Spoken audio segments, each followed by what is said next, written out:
yesterday I went to see a talk of like he pointed out it wasn't technically a sermon because it's kind of like all over the place, but basically it was a not all over the place. That's from his words, can I just say? But anyway, from Tim Mackey from the Bible Project. If you know the Bible Project, you would have known who Tim Mackey is. But basically, he's the co-owner of the Bible Project. He basically this like website and app which basically teaches you like of God, the scripture, that sort of thing. But anyway, he was in Birmingham doing a talk and I went to see it. All in all, it acted like a fundraiser for a company called WTC.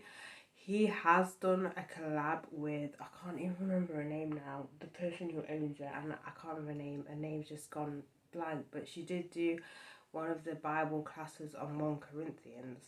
I cannot remember the name, but anyway, basically WTC is basically they do like courses in theology basically, and it's unfortunately is not funded like any other like university or college or anything that's funded by the government. So she relies on like donations and everything like that. So it's kind of like a fundraiser kind of thing for that company as well. Anyway, I learned so much, like my brain like full on exploded. But there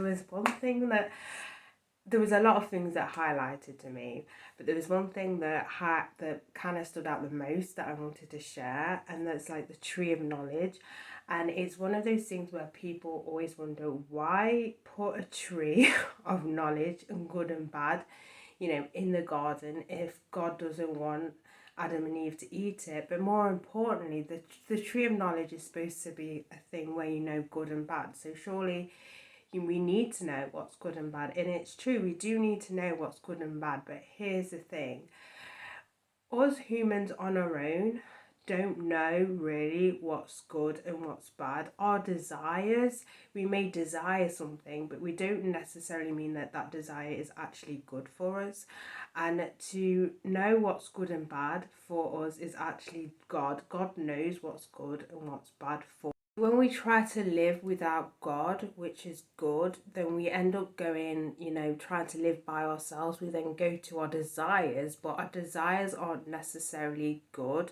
I mean, some desires maybe, but most of the time, the desires that we want don't align with what God thinks that's good for us.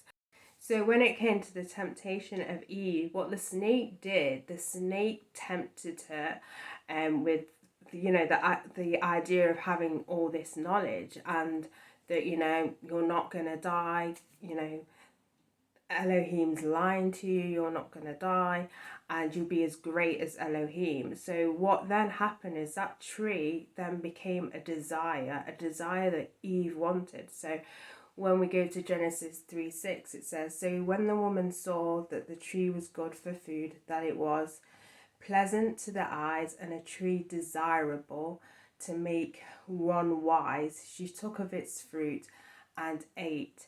So that tree then became Eve's desire.